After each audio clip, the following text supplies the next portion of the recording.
amigos, eu sou Ricardo Torido. Bem-vindos a mais um programa do Pensadores Desorientados. Por favor, inscreva-se no canal e curta a página nossa. Hoje nós vamos falar um pouquinho sobre racismo. Hoje a gente vai estar conosco os integrantes do Pensadores Orientados, André Meira e Gustavo Gurgel. E também temos dois convidados, o Chiquinho e o D'Angelos, que vai poder se apresentar agora. Vamos lá? Meu nome é Chiquinho Santos, eu sou educador físico, sou treinador de musculação e boxe, sou um pertencente de religião afrodescendente, né?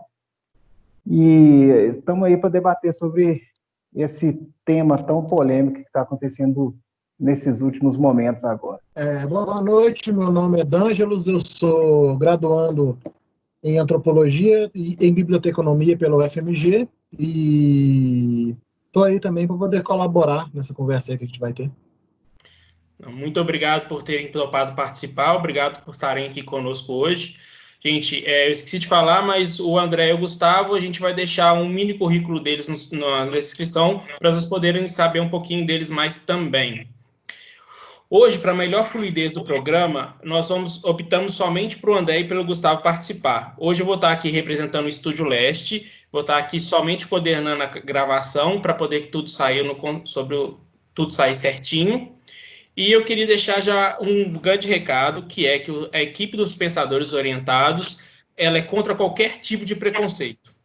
Hoje, no momento, nós estamos passando por um momento de pandemia, onde os ânimos estão à flor da pele, e hoje a gente aconteceu no mundo inteiro, hoje, 2 casos muito grandes de racismo, né? A gente teve o primeiro aqui no Brasil, com João Pedro Matos Pinho, de 14 anos, que foi assassinado no dia 18 de maio, dentro da casa do tio, lá no São Gonçalo, no Rio de Janeiro. E tivemos também o caso que veio à tona agora, do George Floyd, eu não sei se eu estou pronunciando o nome dele certo, ele tem 46 anos, foi assassinado em Minneapolis, nos Estados Unidos. Pelo que consta nas reportagens e na mídia hoje em dia, dizem que ele estava fazendo compra com uma nota falsa e foi abordado por um policial que o imobilizou e ajoelhou sobre o pescoço dele, causando asfixia. E ele acabou falecendo no local. O que gerou uma série de protestos nos Estados Unidos, chegando até no dia 29 de maio, o presidente Donald Trump teve que ser levado para o seu bunker e a Casa Branca ter sido fechada. E também no Brasil ocorreram protestos domingo. Então, a gente veio aqui falar um pouquinho mais sobre isso. Eu vou passar a bola para o André, que vai estar conduzindo hoje esse debate junto com o Chiquinho e com o D'Angelos. E muito obrigado a todos. Falou, um abraço. Primeiro, agradecer ao Ricardo e ao Estúdio Leste, nosso parceiro nesse projeto, que está crescendo devagarzinho e que tem sido muito divertido. Ricardo, muito obrigado. Agradecer aos nossos ouvintes, né, o pessoal que tem acompanhado a gente. Quem está chegando agora, nos conhecendo agora, eu sou o André. O Ricardo já falou, vou deixar um pouquinho aí da minha biografia, do meu currículo nos comentários. Agradecer também aos nossos convidados, Chiquinho Santos, D'Angelos, 2 grandes amigos meus. Conheço o D'Angelos aí há cerca de 23 anos, um pouquinho tempo. Chiquinho também já é meu amigo há 4 anos aproximadamente. Né, Chiquinho? Então, agradeço muito a presença de vocês dois, é um prazer vocês dois aqui com a gente hoje. Gustavo também, obrigado, né, Gustavo? Vai participar aqui comigo representando os Pensadores Desorientados, hoje um tema extremamente polêmico, extremamente delicado, um tema que teve dentro do nosso grupo, Pensadores Orientados, assim, uma certa euforia para a gente poder gravar, todo mundo queria participar, e a decisão final foi de ficar eu e o Gustavo, então estava todo mundo muito a fim de gravar isso aqui. Então, eu acho que de todos os programas que nós gravamos até hoje, esse aqui vai ser um dos mais interessantes. E uma das coisas que a gente estava discutindo quando a gente planejou falar disso, que vamos dizer, o tema do momento, mais uma vez, não é a primeira vez que o racismo vem à tona tão forte como nos últimos dias. E uma das coisas que quando a gente estava conversando foi o seguinte, cara, aqui dos pensadores desorientados, nós somos 6 caras brancos. A gente pode falar de racismo? Pode. Não é problema algum a gente falar de racismo, mas eu acho, nós achamos que 6 caras brancos falarem de racismo, só eles, ficaria um discurso extremamente incompleto. Não seria algo tão interessante de se ver, porque a gente sabe o que é racismo, mas a gente não sofre o racismo na pele. E seria extremamente importante, é extremamente importante, que a gente tenha pessoas que possam dar o parecer deles, a vivência deles sobre isso. Então, Chiquinho e D'Angelo estão aqui.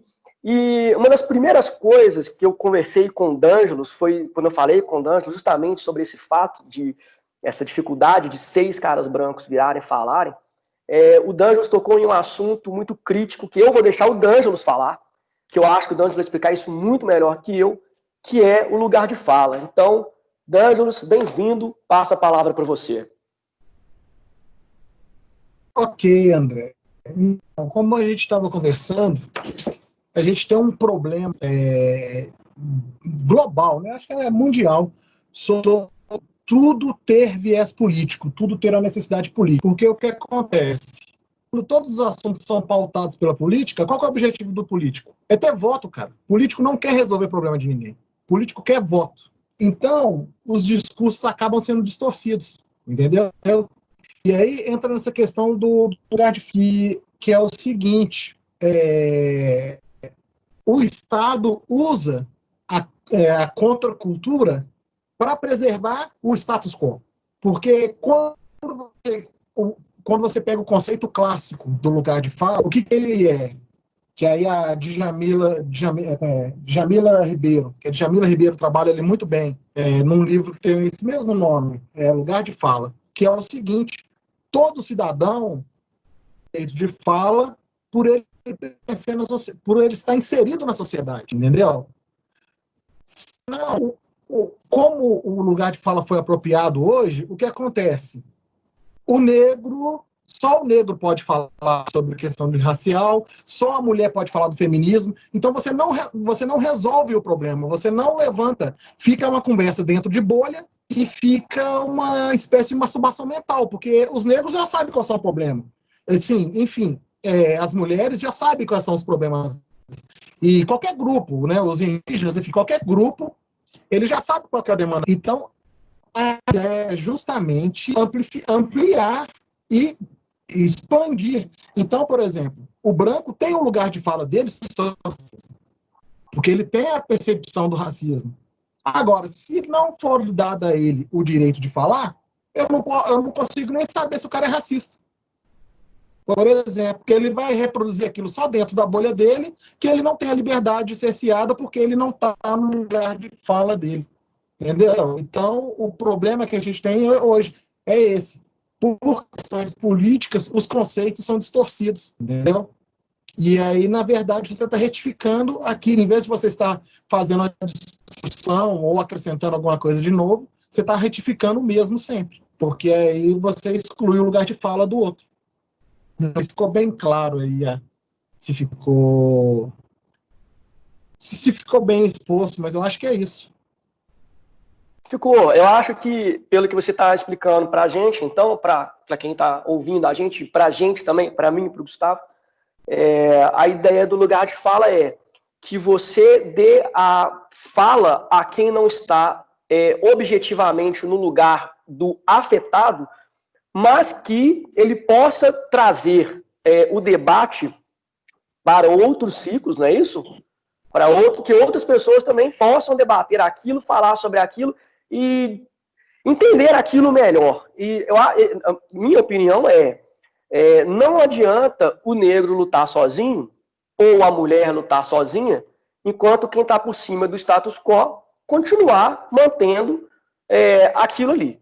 Vai ser sempre um embate, acredito eu, que isso, inclusive, seja muito mais legitimador de violência do que quando você dá a fala para o outro poder ter diálogo, seja o diálogo direto, vamos dizer, quem está por cima, vamos dizer, quem é da maioria junto com quem é da minoria, mas também quem é da maioria com quem é da maioria e trazer esse diálogo dentro de outras bolhas. É mais ou menos isso, não é isso? Isso. Eu vou dar um exemplo aqui. A minha adolescência eu passei frequentando muito a Savassi. E tinha eu e um amigo meu só, que era negro. Só tinha eu e ele, numa turma de 11 caras, regularmente, assim, que se encontravam nos bares da Savassi. Toda vez que a gente ia conversar de racismo, que o papo era racismo, você vê que tem um conceito que é o seguinte: quem não está dentro do fenômeno não enxerga ele. Entendeu? Tem vários sociólogos que estudam isso e tal. Eu poderia citar até o Durkheim, que é o pai de sociologia, que fala fato social, né? Quem está fora do fato social não consegue enxergar ele. E aí, essa questão do racismo, por exemplo. Aí eu estou conversando com o pessoal no bar e tal, e os caras, né, pondo o ponto de vista deles e tal. Aí eu e esse amigo meu, a gente sempre chegava e falava: tá, aponta outro negro que está aqui dentro do boteco que não seja garçom. Não tinha. Entendeu? Então, e o cara percebe. É o que eu te falo: vai num hospital e me mostra um médico negro. Vai num banco e mostra um médico negro. Só que se o branco não tiver, ele está tão inserido na cultura dele, que ele não vai ver, ele não vai perceber isso. Não é que o cara seja racista por ser racista. É porque realmente, na realidade dele, não tem a percepção dessas coisas. Entendeu? Se você cresce no meio, você naturaliza que você cresce. Eu acho que, primeiro, bem-vindos aí também, você e o Chiquinho, ao nosso canal. As portas sempre abertas para a gente debater assuntos que enriquecem a consciência das pessoas, tá? Muito bem-vindos mais uma vez. Para quem ainda não me conhece, eu sou o Gustavo Gurgel. Eu queria enriquecer isso, D'Angelos. Eu estou tentando fazer uma amarração em relação a isso que você acabou de dizer, no sentido de que você vai me corrigir se eu estiver equivocado, e eu queria até que o Chiquinho em seguida comentasse isso. Quando a gente exacerba, então, o conceito do lugar de fala, de uma certa forma, então, a gente acaba promovendo a segregação, porque, por exemplo, se a gente partir do pressuposto de que, para que o preconceito seja reconhecido, o elemento ativo da sociedade ele tem que reconhecer os seus privilégios. Então, por exemplo, existe um outro debate que circula muito, que é a questão do privilégio da branquitude, né? Que, por exemplo, para que as pessoas de pele branca reconheçam a questão do preconceito, elas precisam, de antemão, reconhecerem os privilégios da sua branquitude.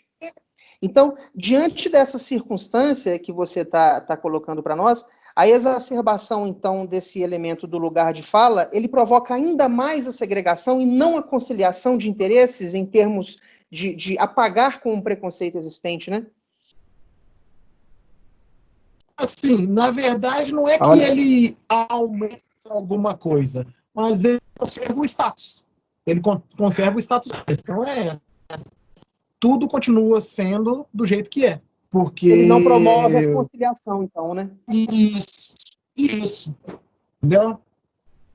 Porque, vamos por exemplo, vou evitar falar aqui, mas tinha uma emissora de televisão que colocava um programa no domingo de manhã com uma apresentadora, que todo mundo já sabe qual que é, né? Que promovia, falava muito da vela no Rio de Janeiro e não sei o quê, né? Falando que era do lugar de fala do cidadão. Só que outro público não assiste o programa. Entendeu? Porque você cria ali um lugar de fala, entendeu? Do negro da periferia. Não, cara, o lugar de fala de todo mundo, entendeu? A questão outra coisa é você vir problematizar a minha realidade. Aí é diferente. Mas você dá o seu ponto de vista sobre o que você percebe, ele é necessário. Entre outros termos, ele é necessário. Porque a gente tem que saber o que as partes estão pensando para poder construir algum raciocínio válido. Isso seria a espécie de uma experiência sensorial, né, D'Angelo? Uma coisa é você debater, né? Uma coisa é você debater. Outra coisa é você fazer levantamentos de percepção se você não tem a experiência sensorial, né? Isso. Gustavo, vamos passar a palavra um pouquinho para o Chiquinho, ele também expor um pouco, ele está pedindo para poder falar, ele também está querendo expor um pouco essa opinião. Chiquinho, pode ficar à vontade. Boa noite, gente. Boa noite, Gustavo, D'Angelo, André. Obrigado pelo convite e pela participação aqui nesse diálogo. Vamos começar numa coisa lá no topo, lá em cima, tá? O menino pobre, o menino preto, o menino da favela, o menino carente, necessitado, ele precisa de ter uma escola pública, certo? Aí o que acontece? Chega lá, tem aquela algazarra, não tem aquele controle, não tem uma certa disciplina. Esse menino não vai conseguir aprender, ele não vai conseguir chegar na universidade, que é na universidade, não na faculdade.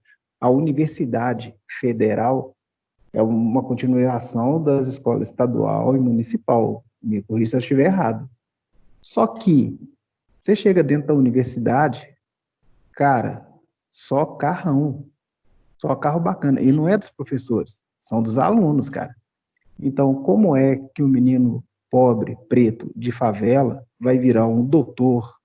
Como é que ele vai virar um juiz? Como é que ele vai virar um dentista? Sendo que lá embaixo, na base, no primário, hoje temos a UMEI que começa a dar uma melhorada. Hoje, você entendeu? Então, hoje eu poderia ser um doutor em qualquer área.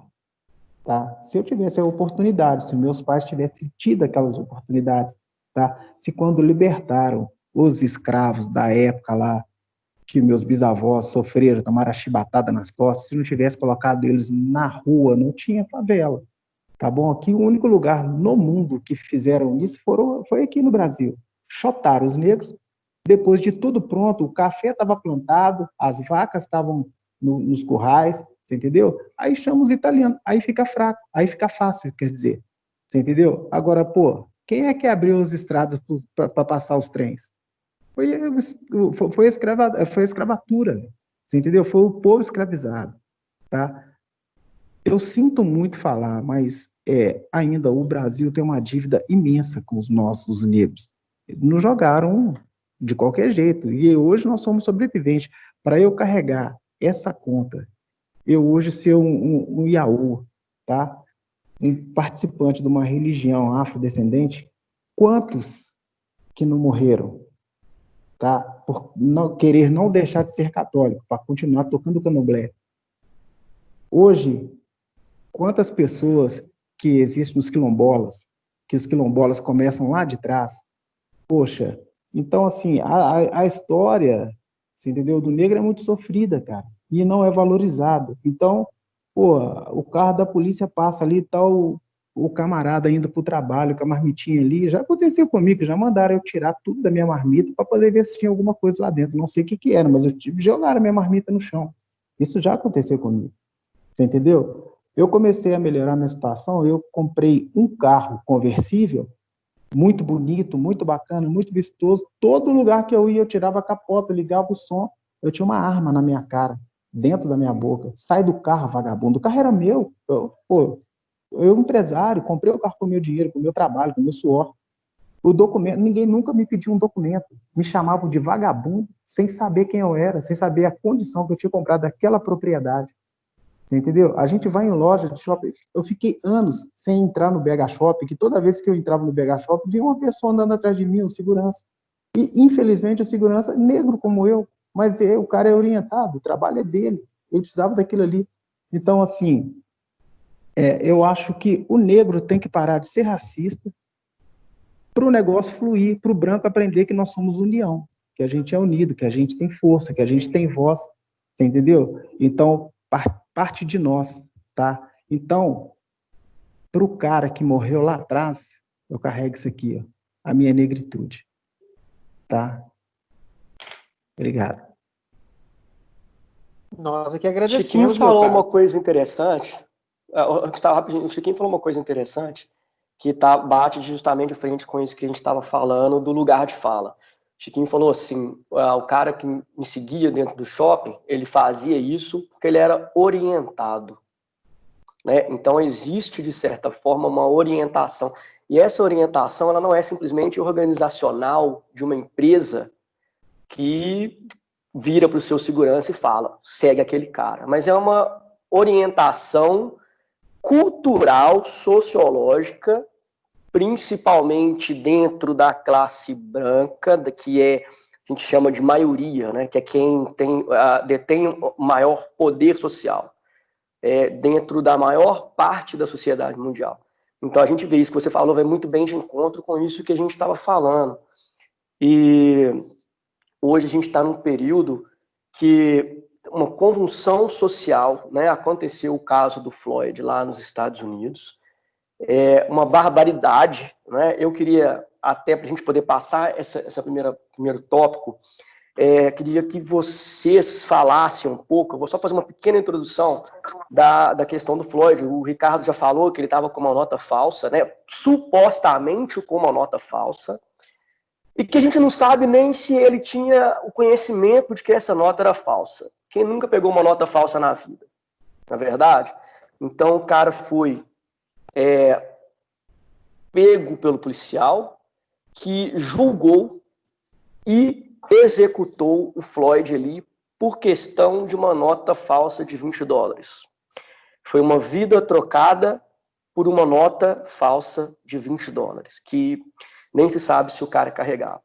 Então, a gente vê até uma certa inversão de valores, né, dentro da sociedade. Queria que vocês falassem um pouco disso.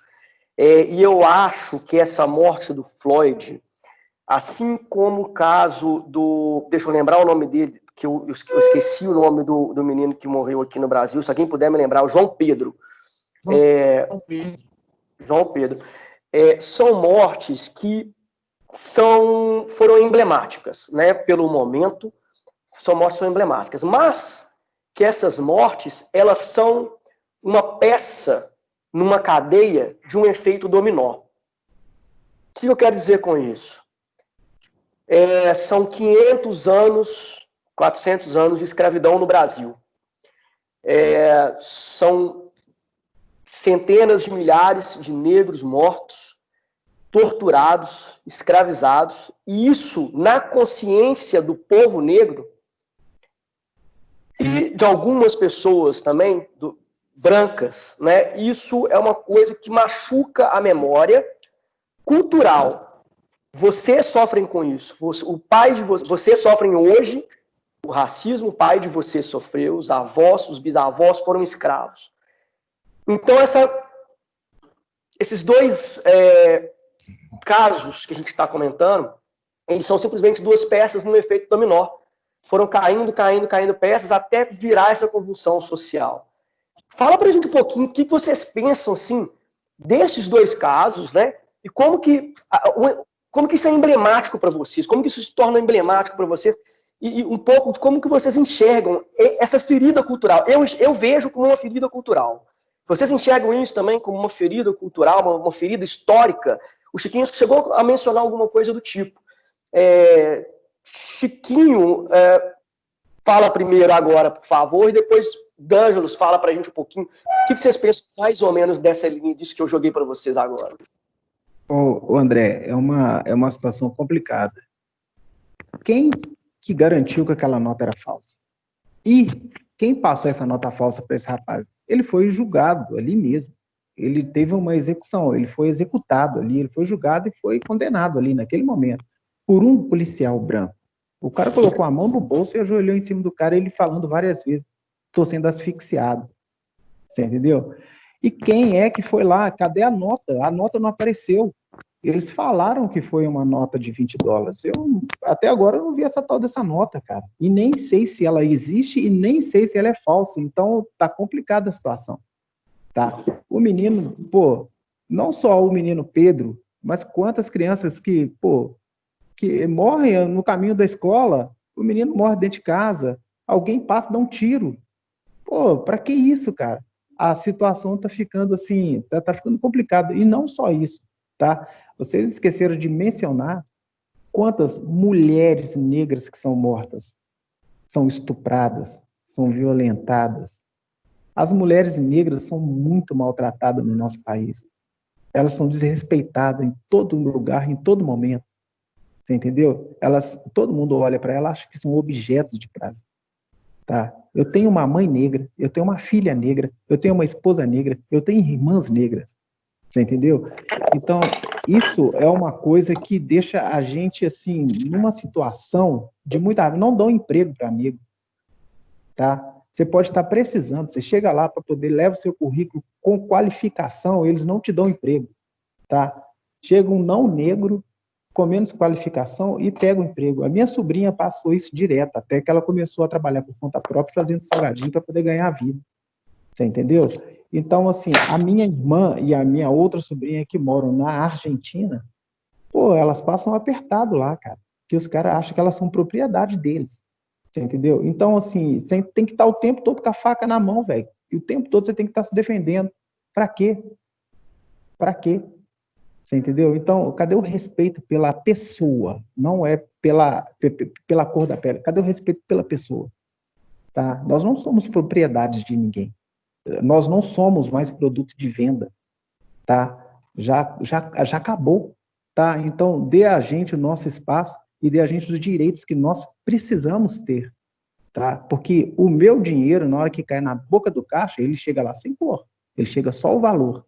Então, eu trabalho, eu batalho.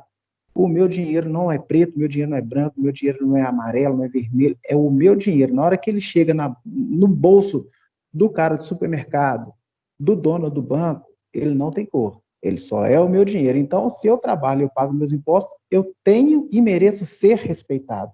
Eu sendo negro ou não, principalmente sendo negro. Porque eu não tenho respeito na sociedade. Passa a bola.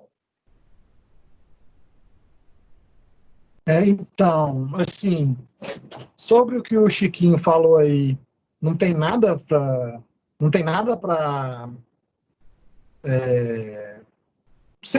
concordo com ele 100%. Não tem nada, falou nada fora, assim, concordo totalmente com todos os pontos que ele colocou e tal. Assim, os dois casos tanto do Floyd quanto do João Pedro, eu percebo aí dos fatores, porque assim, eu costumo separar o racismo em três tópicos, assim. Ele tem o racismo com R maiúsculo, que é o racismo estrutural, o que foi construído, escrito e documentado por cientistas. Aí você tem o racismo, que é o que acontece, né, que é a prática, que é o racismo com R minúsculo, né, e tal, e tem o falso racismo. E nesses dois casos aí, eu falar, por exemplo, quem matou o Floyd ali foi o racismo com R minúsculo, que é o cara que vai lá e pratica. Esse foi 100% o policial, entendeu? Foi 100% o policial que foi lá e arbitrariamente matou o cara por ele ser negro. O racismo do João Pedro é o que chama hoje de racismo estrutural, que é o racismo com R maior. É fruto de uma sociedade, entendeu? É uma estrutura que foi construída que, vamos dizer assim, colocou o João Pedro numa condição de ser vítima daquela situação, entendeu? Tipo assim, porque o que acontece? É como se ele tivesse a condição social extrapola a questão da cor, entendeu? Extrapola a questão da cor, nesse caso. O cara da periferia sofre absurdamente. O negro sofre mais, mas a periferia é ruim para todos. Por exemplo, nos Estados Unidos nós temos os chicanos, né, que a gente chama de chicano lá, que sofrem outro tipo de preconceito, mas também são perseguidos iguais. Mas aí é uma questão estrutural, entendeu? Porque a gente tem que separar isso bem. Você fica apontando para um racismo para um espantalho, entendeu? É um racismo, mas que racismo? Quem, entendeu? É delegar o acontecimento. Então a gente tem que discriminar o que está acontecendo para poder apresentar de uma maneira e ter alguma solução, de se discutir uma solução. E uma coisa que a mídia hoje atrapalha em muito. A mídia atrapalha muito porque a mídia o que ela faz é só sensacionalismo, né? Jornalismo acabou, ela faz só sensacionalismo. Então, distorce muito a discussão. A gente não consegue ter uma discussão, a gente não tem uma discussão desse nível que a gente está tendo aqui na televisão, por exemplo. Não vê mesmo, não vê mesmo. Chiquinho e D'Angelo, eu queria até enriquecer isso, D'Angelo, que você acabou de falar, que eu queria debater com vocês. Eu queria que vocês trouxessem para nós qual que é o papel da cultura, da produção cinematográfica e de televisão nesse processo de conscientização dessa situação, que já é histórica, como o Chiquinho nos trouxe aí um apanhado histórico, né? Que, lamentavelmente, quando se trata de uma pessoa negra, por exemplo, diante da lei, parece que a pessoa tem a presunção de culpa, né? A gente viu nos Estados Unidos o que aconteceu com aquele rapaz, é como se fosse uma presunção de culpa. Aquele menino no Rio de Janeiro, a mesma coisa? Será que essa mesma presunção apareceria se fosse uma criança de um outro extrato social ou de uma outra cor de pele? É isso que eu queria trazer para vocês, eu queria que vocês enriquecessem o debate nesse sentido. Vocês acham que a produção cultural, televisão, cinema, tem trazido o suficiente para colocar na cabeça das pessoas o reconhecimento, as pessoas brancas, por exemplo, o reconhecimento do privilégio que já lhe é imposto desde nascença, e isso é possível de estar sendo corrigido com essa produção, ou vocês acham que está se fazendo muito, mas na verdade é apenas confete? Bom, o D'Angelo acabou de falar, né? Na televisão, eles não ajudam nada.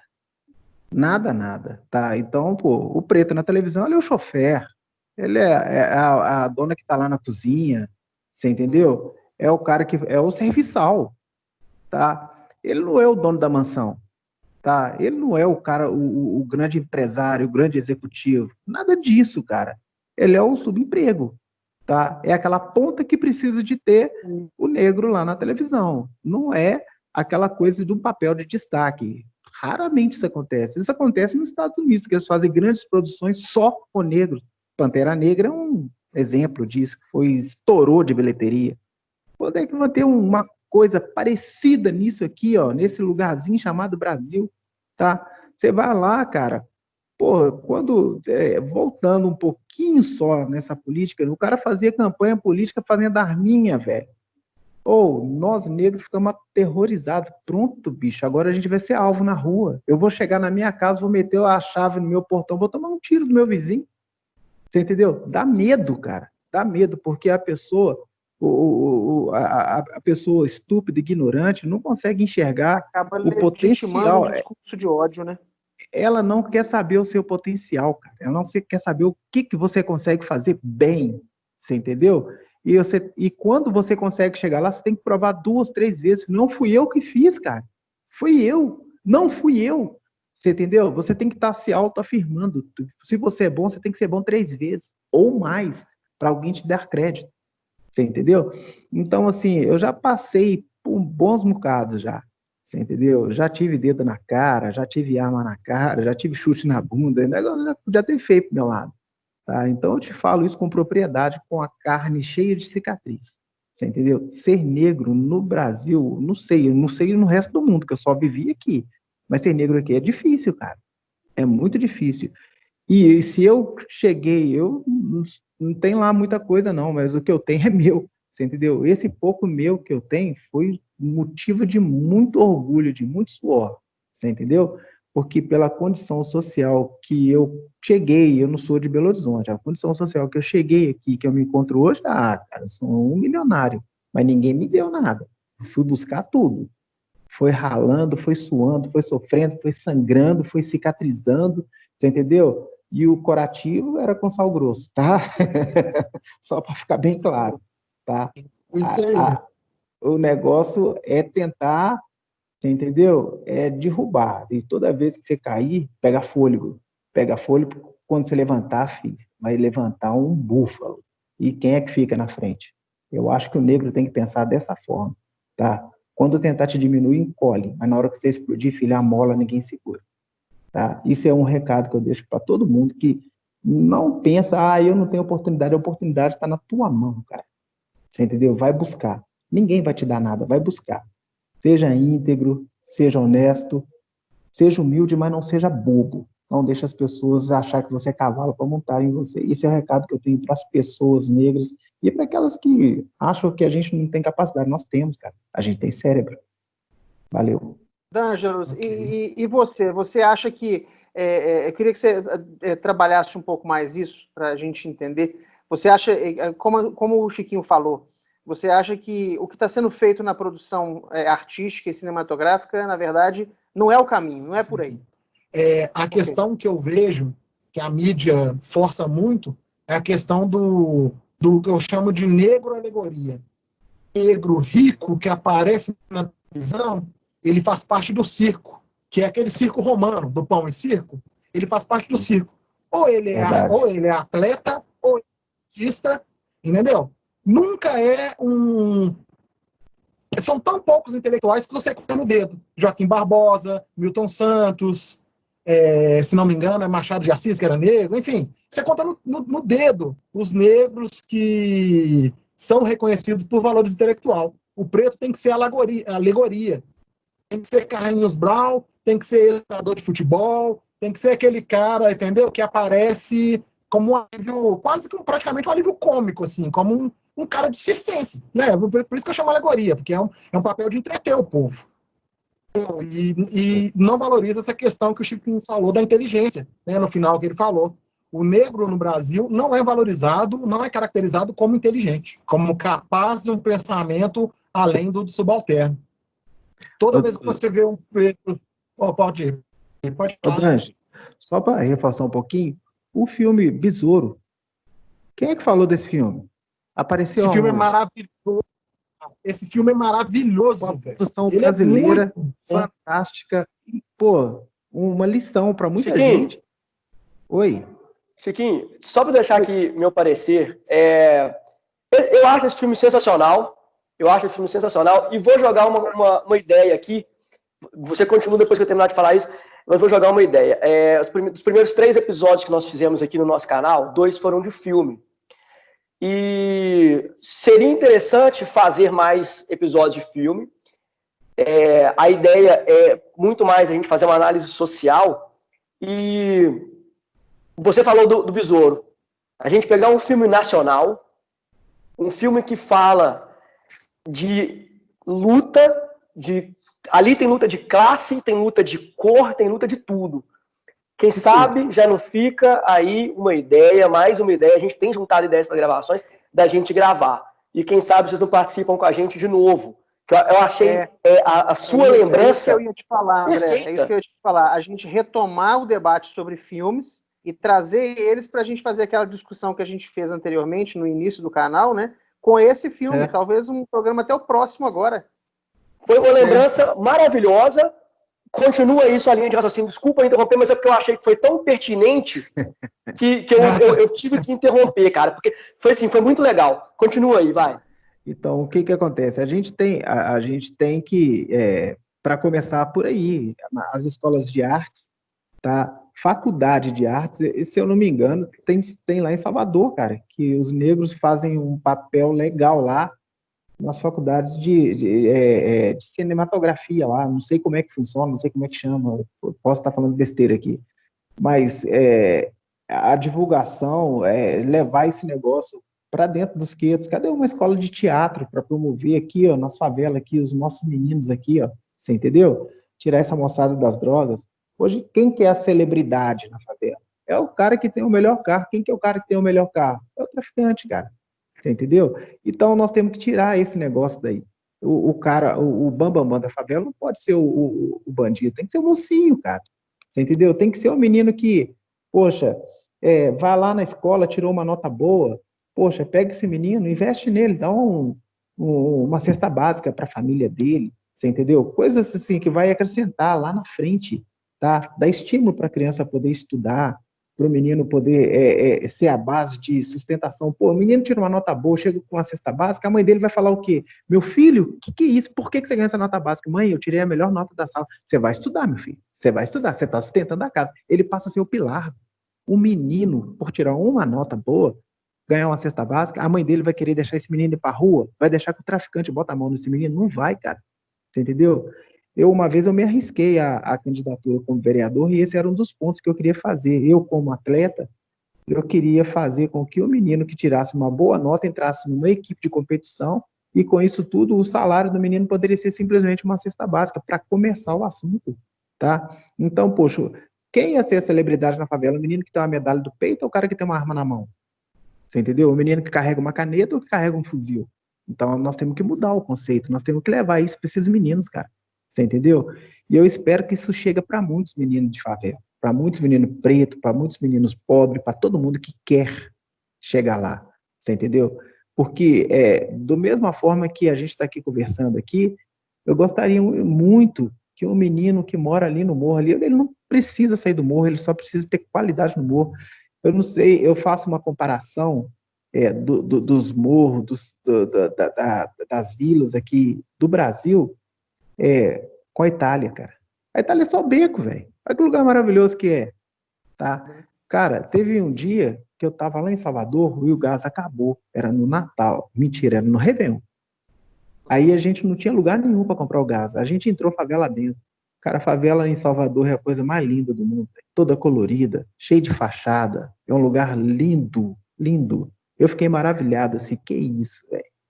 Esse lugar aqui é fantástico, tá? E por que eu estou citando Salvador? Salvador? Eu viajei muito para todo lado. Já viajei o Brasil inteiro competindo. E Salvador, pô, eu me sinto em casa, velho. Você entendeu? Todo mundo é da minha cor, velho. Você entendeu? Então eu não me sinto um peixe fora d'água. É um lugar que a primeira vez que eu fui não tive uma boa impressão e voltei. E graças a Deus que eu voltei, véio, porque é um lugar fantástico, maravilhoso, que eu tenho muitas histórias bacanas de lá, tenho amigos lá, tá? E se um dia se demole, eu fico lá.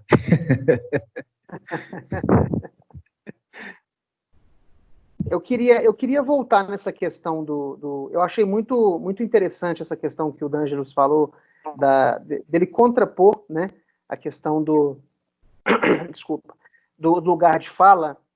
Eu queria trazer isso um pouco mais, novamente, na questão, por exemplo, do reconhecimento dos privilégios, né? A gente está discutindo a realidade social que é imposta às pessoas de pele negra, perfeito? Eu queria muito entender de vocês, partindo do pressuposto dessa ponderação que o D'Angelos fez no início, de que o lugar de fala, de uma certa forma, ele não contribui para a conciliação, né? O que a sociedade em si, aquela que precisa reconhecer os seus privilégios para fazer a conciliação, além disso, o que ela precisa fazer para que a gente possa redefinir o curso de ações, para que a gente não possa assistir novamente esses eventos que a gente vem assistindo aí na televisão, que na verdade isso não é novidade, né? Muita gente vê isso na televisão e fala assim, olha, há quanto tempo não acontecia isso? Quando na verdade não. Apenas as coisas não são dadas o destaque que elas têm, não é? A repetição disso é permanente. Eu acho que o Chiquinho chegou a falar sobre isso em um determinado momento. O que a sociedade pode fazer para promover ainda mais essa conciliação, reconhecer essa dívida, que de fato é uma dívida, e corrigir esse curso a partir desse momento? O que pode ser feito? Só complementando o Gustavo, D'Angelos, antes da sua fala, voltando até no caso do Floyd, uma coisa que eu pergunto para vocês, só complementando isso aqui que o Gustavo já falou, eu acho que muitas vezes falta o reconhecimento pessoal de quem sofre preconceitos no preconceito alheio. Vou dar um exemplo bobo. No caso do Floyd, um dos policiais que não fez nada era um asiático, que sofre preconceito no mundo inteiro, principalmente nos Estados Unidos. Vocês acham que, além disso que o Gustavo falou, a questão da falta de empatia entre... Não vou dizer, eu pensei em a palavra classes, mas a falta de empatia entre as pessoas em geral, entre o negro que sofre preconceito, entre o asiático que também sofre, mas o asiático vai lá e pega o preconceito contra o negro às vezes pega o preconceito contra o gay. Vocês acham que isso também é um diálogo que vale a pena a gente conciliar nessa ideia que o Gustavo já colocou também de lugar de fala? D'Angelos, por favor. Então, tem uma questão aí que é delicada, que é o seguinte, que existem fatores que são culturais, né, que nem eu falei, né, que é o racismo minúsculo, e tem que é o racismo maiúsculo, e tem o racismo minúsculo, a coisa intrínseca do ser humano.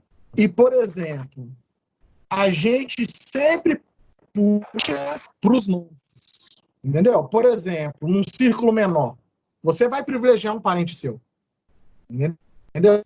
No caso do policial asiático, ele tinha que ficar do lado da corporação, entendeu? Aliás, ele podia ficar do lado do Floyd, mas ele podia ficar do lado da corporação. Ele tinha ali um laço social do qual ele preferiu, que ele escolheu. Não digo que escolheu ativamente, não estou discutindo qualquer... Né? Ele podia ter intervido e não intervido, mas porque na cabeça, enfim, que o que passa na cabeça dele é esse fator que eu falo. A gente tem uma tendência natural de puxar para os nossos. E aí é por isso é mais um motivo de ter que apresentar para os brancos e deixar os brancos falarem, terem voz ativa nesse assunto, justamente para ele perceber que ele está puxando para o dele demais. Então, porque não tem como. Você vai... É isso que traça a identidade de um povo. Entendeu? Por exemplo, com um povo asiático. O cara vai favorecer um povo asiático. Se você for arrumar um emprego, uma empresa para alguém, você vai privilegiar um amigo seu, se você for indicar alguém. É claro que você vai indicar alguém que você conhece. E isso é uma pessoa que você não conhece, que seja até mais competente. Mas não vem ao caso. E essa pessoa está sendo discriminada, mesmo você não conhecendo ela. Entendeu? Não está sendo feita ali uma coisa por mérito ou por qualificação. Você está indicando um brother seu. E, assim, eu acho que fica muito delicado, porque esse tipo de acontecimento sempre vai existir. Aí, o ponto que tem que ser levado em consideração é o que é crime e a lei ser cumprida. Entendeu? O que pode ser feito para melhorar, equilibrar as coisas, e é isso, é punir, ter a lei e a lei ser executada, entendeu? E para o negro melhorar, é dar oportunidade, entendeu? Não adianta ter vitimização, não, eu não estou falando que está acontecendo vitimização, de forma alguma, mas é o recurso da mídia, muito de vitimizar a coisa. Então a gente tem que tomar cuidado com essa vitimização e dar oportunidade. Porque os Estados Unidos hoje, se você pega a nação negra, se você separa só os negros dos Estados Unidos, o faturamento deles os colocaria na 19ª potência como nação, como PIB, entendeu? Só o recurso econômico que os negros americanos conseguem. Já está entre os top 20 mais ricos do mundo. Assim, é um ponto, porque lá, querendo ou não, o negro ainda tem muito mais oportunidade e flexibilidade do que aqui no Brasil. Então, para mim, o principal é isso aí. É a questão da impunidade, a questão da lei funcionar e a questão da oportunidade. Porque o preconceito vai acabar na hora que você mexer com um cara, com um negão, e ele for delegado. Ele te bateu uma algema, entendeu? Aí vai funcionar na hora que tiver um juiz no restaurante. Entendeu? Vai no restaurante chique lá, tal, o cara é promotor, o cara é juiz, entendeu? O cara é diretor de uma empresa. É só assim que o preconceito vai acabar, entendeu? O mais forte sempre vai ter uma imposição sobre o mais fraco. E hierarquia nunca vai deixar de existir. Então tem que dar a possibilidade dos negros se diluírem entre os mais fortes também. Ter uma distribuição proporcional. Esse que é o ponto. Entendeu? Porque não vai acabar o preconceito em si de você não puxar para o seu. A gente sempre vai puxar para o seu. Mesmo aqui no Brasil. É isso. É o rapaz lá em São Paulo, lá que gritando com o policial, falando aqui é Alphaville. E o policial lá, murchinho, quietinho, você entendeu? Sem reagir. Aqui é Alphaville. O cara mostrando pro cara, aqui é alta sociedade. Aí, aquele mesmo guardinha chega lá no Alfavela e fala que é a polícia, meu irmão. Então, a diferença é muito grande. O empoderamento, o cara não pode encolher, rapaz. Você entendeu? Você não pode encolher. Bota a cara pra tapa, filho. Aqui nada, rapaz. Eu não fiz nada, você me respeita. Eu acho que o assunto é mais ou menos por aí. Você pega o Isso seu aí. barco e sai vazado. Aqui não tem bandido, aqui tem trabalhador. Isso impõe. Hoje está cheio de câmera para todo lado, velho. Bota todo mundo com o celular na mão, quem é que vai reagir mesmo? Então, antigamente a gente não tinha voz. Hoje nós podemos ter voz. É só querer. É unir. Um povo unido, cara, é um povo forte. Tá bom? Então não adianta você ser o elo, você tem que ser corrente. E para ser corrente, você tem que juntar um no outro, velho. Aí a gente consegue quebrar vários tabus, de ter um respeito perante a sociedade, você entendeu? Você andar de igual para igual, você exigir a mesma coisa. Ah, o seu produto estragou, você vai na loja trocar? Não, eu quero trocar, estragou, eu paguei, tá? Pô, você quer ir lá comer no restaurante? Não, vou sentar aqui, eu tenho o direito. Eu acho que os direitos têm que ser iguais, mas só que o cara não pode encolher, ele tem que ter força, ele tem que ter atitude. E atitude é uma coisa que você tem que aprender a se impor. Começa a levantar o peito, a levantar a voz e, principalmente, né, ter conhecimento dos seus direitos. Você tem que conhecer até onde você pode. Você não pode ser abusado. Você tem que ser um cara que você vai falar coisa, você tem que saber o que você está falando. E para isso você vai ter que ralar um pouquinho. Eu acho que o negócio é por aí. Opa, não posso por quê, meu irmão? Eu acho que tem que ser por aí. Me explica por que eu não posso. Mas me explica, me convence, senão você vai perder. Eu acho que é por aí. Tá? Oi, gente, desculpem interromper vocês aí, o papo tá muito bom. Por mim, eu deixava vocês falarem aí mais pelo menos quase mais 2 horas, porque tá muito legal. Mas, infelizmente, a gente alcançou o tempo. Então, queria pedir para vocês se despedirem, para a gente poder despedir, né, encerrar o episódio e falar que se tiver a gravação do filme Besouro, eu quero participar, porque como capoeirista eu quero falar. Tá certo? Eu, como Então, cantor-plecista, eu faço questão de estar lá. é, então vou Então, pedir para gente, vocês começarem a despedir, então. vou começar como praxe, né? Eu costumo falar primeiro. Agradecer quem está ouvindo a gente, Ricardo, mais uma vez, Estúdio Leste, Chiquinho Santos, meu grande amigo, D'Angelos também, meu grande amigo. Muito obrigado por participarem com a gente disso aqui. Foram duas pessoas, eu acho que agora mais do que antes, estou satisfeitíssimo de poder ter convidado vocês, poder participar aqui com a gente. Gustavo, muito obrigado. Pessoal que estiver ouvindo a gente, que tiver chegado até aqui no vídeo, curtir, compartilhar e dar opinião para a gente também do nosso trabalho. Isso é o que mede o que a gente está fazendo, para a gente poder ter vontade de continuar, ver o que a gente pode fazer. E fico por aqui. Muito obrigado. Vamos planejar um filme Besouro. Vai ser muito legal. O Ricardinho da Capoeira.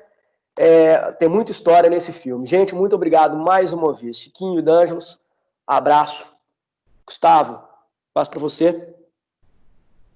Obrigado, André. Obrigado, Ricardo. Obrigado, Estúdio Leste. Chiquinho e D'Angelo, o papo realmente, na minha opinião, ele não se esgota. Eu gostaria de realmente retornar nisso, do fundo do coração. Gostaria muito. Muito obrigado pela presença de vocês, pelo compartilhamento das experiências, da vivência. Estejam em casa sempre que quiserem. Um abraço para quem está ouvindo a gente. Obrigado, Gustavo. Obrigado, André. Obrigado, Ricardo, D'Angelo. Tá? Muito bacana, muito importante isso para mim, tá? Eu poder expressar os meus sentimentos, tá? Eu estou falando em nome de todas as pessoas negras do meu convívio, meus amigos, a minha família, tá? As pessoas que me cumprimentam na rua, tá? E abraçar e agradecer as pessoas brancas que eu também conheço, que eu gosto demais. O André é um deles que está muito infiltrado no meu, aqui na entranha aqui da minha família.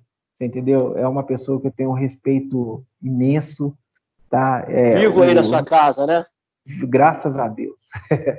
Os meus alunos que, graças a Deus, que conseguem manter a estrutura do alimento na minha casa. Muito obrigado a todos. Eu só queria agradecer a oportunidade aí. Foi um prazer aí falar com vocês, um prazer conhecer o Chiquinho, o Gustavo. E estamos aí para novas oportunidades. E é isso aí, gente. Gente, muito obrigado por terem participado com a gente aqui hoje. Ficamos muito felizes, a troca de experiência foi incrível, as falas de vocês foram incríveis. Muito obrigado mesmo. Eu já quero deixar de antemão um convite para voltar. A gente tem muito assunto ainda para falar. O Chiquinho na parte de religião, na parte de esportes, o D'Angelo na parte do seu estudo, na questão de antropologia, o conhecimento que ele tem vai ser muito agregador para nós, sendo uma pessoa que está que tá na faculdade, da faculdade hoje, na Federal, trilhando os passos, está no segundo curso na Federal, pode contar muito dessa experiência para a gente de como é estudar numa faculdade federal. Então, queria agradecer a vocês, muito obrigado por tudo. Vamos finalizar por aqui e nos vemos até a próxima. E como o André disse, inscreva-se no canal, curta e compartilha. Obrigado.